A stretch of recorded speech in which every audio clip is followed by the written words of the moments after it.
For many years, one picture showed Hollywood's best friendship. Two men laughing as they jumped off a cliff, facing danger with big smiles. But behind that famous scene from Butch Cassidy and the Sundance Kid, there was a story nobody knew about. It was a 50-year friendship built not just on movie sets and being famous together, but on secret fights and sad times they never talked about. Now, after years of staying quiet, the real story is finally being told. Not from gossip magazines or tell-all books, but from the one man who lived through it all, Robert Redford. Before they were Butch and Sundance, they were just two boys from different parts of America living totally different lives. One followed the rules, the other broke them. One grew up with order and doing what he was told, the other grew up fighting back and never staying still. Their lives were never supposed to meet, but they were both heading toward the same future. Paul Newman's story started in the quiet, nice neighborhoods of Shaker Heights, Ohio. He was born on January 26, 1925, and his dad Arthur Newman owned half of a successful sports store. It was a steady middle-class life, and from when he was little, Paul showed he was creative. When he was just 7 years old, he played the funny guy in a school play of Robin Hood. By age 10, he was acting at the Cleveland Playhouse, a clear sign of the talent that was waiting to be found. His path seemed clear and easy, coming from his organized and good upbringing. But then the world went to war, and Paul Newman's life changed forever. In 1943, he joined the U.S. Navy, hoping to become a pilot. He was sent to the Navy V-12 program at Yale University, but a regular checkup found a secret his famous blue eyes had been hiding. He was colorblind. His dream of flying was over. Instead, he was trained to work the radio and shoot guns from torpedo bombers. Sent to the Pacific, his unit, Aviation Radioman 3rd Class Newman, was supposed to go to the aircraft carrier USS Bunker Hill just before the terrible Battle of Okinawa. Then luck stepped in. On the day they were supposed to fly out, Newman's pilot got a really bad ear infection, keeping the whole crew on the ground. The rest of their group flew to the carrier without them. Days later, the USS Bunker Hill was hit by 2 kamikaze planes, and the men they had trained with were badly hurt or killed. Paul Newman lived because of a simple earache. That close call with death, that moment of pure luck, stayed with him for his whole life, changing the man he would become. While Newman was learning about duty and fate in the Navy, Robert Redford was learning different lessons on the streets of California. Born in Santa Monica on August 18, 1936, his childhood was far from the quiet calm of Shaker Heights. His father worked long hours, first delivering milk and later as an accountant, and the family moved to Van Nuys, a place Redford later called a cultural mud sea. He was a restless, freckled kid who felt trapped by the boredom of suburban life.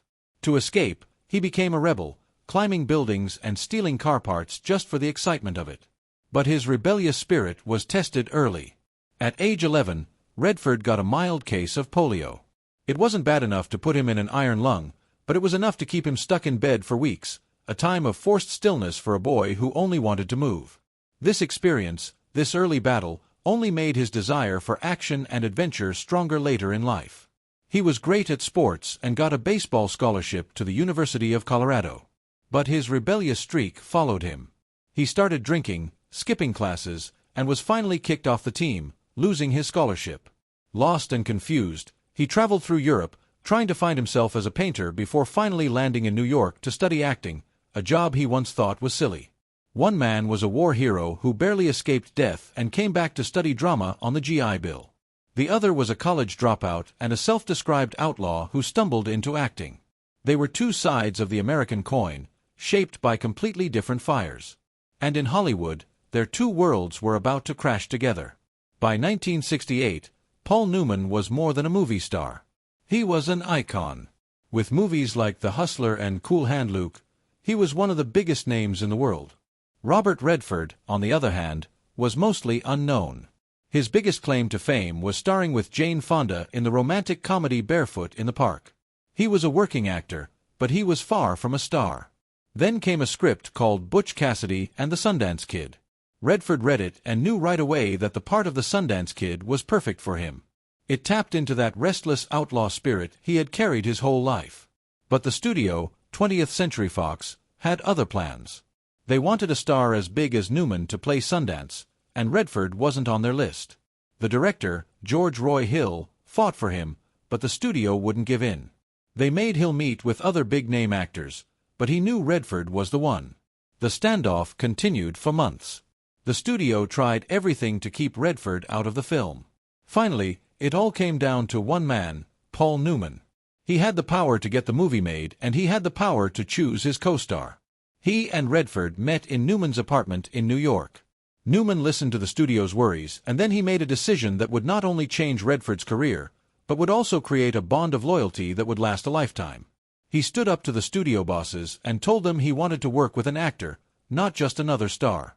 He put his own reputation on the line for a man he barely knew. Redford would later say he didn't know how many people in Hollywood would have done that. Most would have listened to their agents or the studio powers. But Newman was different. His support was the only reason Redford was cast in the film. It was an act of honesty that Redford never forgot. He said, "I always felt that I owed Paul for that." This moment became the foundation of their friendship. It wasn't about fame or money. It was about respect for the craft. Newman saw something in Redford that the studio didn't. A shared love for the work that went beyond the surface of Hollywood. The studio finally gave in, but with one last condition. Since Newman was the bigger star, they demanded to change the title. The film was originally called The Sundance Kid and Butch Cassidy, but to make the studio happy, they flipped the names, putting Newman's character first. It was a small price to pay. The two men were finally united on screen, and a legendary partnership was born. On the set of Butch Cassidy and later The Sting, their friendship took on a unique rhythm. When the cameras were rolling, they were total professionals. Both men came from a background of theater and live television, and they shared a deep respect for the craft of acting. Newman was known for being really focused and liked a lot of practice. They would spend hours digging into their characters, challenging each other to make every scene better. But the moment the director yelled cut, a different dynamic took over. They were, as Redford described, fundamentally American actors, full of disrespect for authority, fun, and a constant desire to outdo each other. Their on-set relationship had its own set of rules. Redford had to laugh at all of Newman's really bad jokes, and Newman had to put up with Redford showing up 10 to 15 minutes late all the time. Newman even gave Redford a pillow with words sewn on it that said, "Being on time is the courtesy of kings," teasing that his friend had lost his punctuality somewhere between their first and second films. This playful competition was their way of staying normal. In a world that treated them like icons, they needed a way to remind each other and themselves that they were just two guys. Redford explained that if you're viewed as an icon, you need a way to bring yourself down to keep the balance. For them, that way was an epic, long-running prank war. The most legendary of these pranks involved Newman's passion for car racing. After filming Butch Cassidy, Newman took a Porsche that Redford owned for a drive and instantly fell in love with racing. He got really good with incredible reflexes, but he talked about it so much that it drove Redford crazy. So, for Newman's 50th birthday, Redford decided to send a message. He went to a junkyard in Connecticut, found a completely smashed Porsche shell, had a gift wrapped with a ribbon, and delivered it to Newman's porch with a note that said, "Happy 50th." Newman never said a word about it. For weeks, there was only silence. Then Redford came home to his rented house one day and found a gigantic, impossibly heavy crate in the middle of his living room. It was so heavy it had dented the wooden floors. Inside was the Porsche crushed into a solid cube of melted metal. Newman had gotten his revenge. But Redford wasn't done. He had the block of metal taken to a sculptor friend and had a piece of art made. He described it as a really ugly sculpture. Then he had it secretly dropped into the middle of Paul Newman's perfect garden. To the day Newman died, neither man ever spoke a single word to the other about the Porsche, the cube, or the sculpture. The joke was so perfect that any words would have ruined it. It was proof of a friendship that, as Redford said, didn't need a lot of words. While the world saw the laughter, the pranks, and the on-screen magic, a deeper, sadder connection was forming between the two men, based on a kind of matching tragedy that few people knew about. Both Robert Redford and Paul Newman carried a private burden that would secretly define their lives. Both men lost a son. In 1958, a young Robert Redford married Lola Van Wagenen, a college student from Utah. They were just starting out, living a quiet life far from the spotlight of Hollywood. In September 1959, their first child was born, a son they named Scott Anthony Redford. But their joy was tragically short-lived. Just 2.5 months later, on November 17, 1959, their infant son died from sudden infant death syndrome, or SIDS. It was a devastating blow, a private heartbreak that Redford rarely ever spoke about publicly.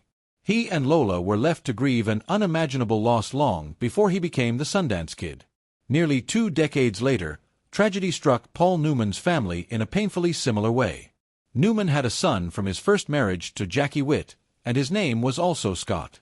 Scott Newman grew up in the huge shadow of his world-famous father. He tried to follow in his footsteps, becoming an actor himself, but he struggled with the pressure of being Paul Newman's son. He once said, "It's hell being his son. I don't have his blue eyes. I don't have his talent. I don't have his luck. I don't have anything. That's me." On November 20, 1978, at the age of 28, Scott Newman died from an accidental overdose of alcohol and drugs. The loss sent Paul Newman into a spiral of guilt that would haunt him for the rest of his life. In a book written after his death, he confessed his deepest regrets. "I kept thinking he was going through a phase of teenage bad judgment," Newman wrote. "I never thought it would be fatal." He endlessly questioned himself, wondering if there was something he could have done. Was there some way I might have told him he didn't have to be like me, that he didn't have to do tough guy things and could just be himself? The pain was so deep that he admitted, "Many are the times I have gotten down on my knees and asked for Scott's forgiveness." This unspoken pain became the hidden fuel for a shared mission that would come to define the second half of their lives. As they grew older, both Newman and Redford became increasingly focused on a shared belief.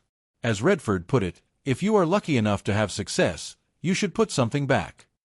For both men, this wasn't just a nice idea. It was a guiding principle.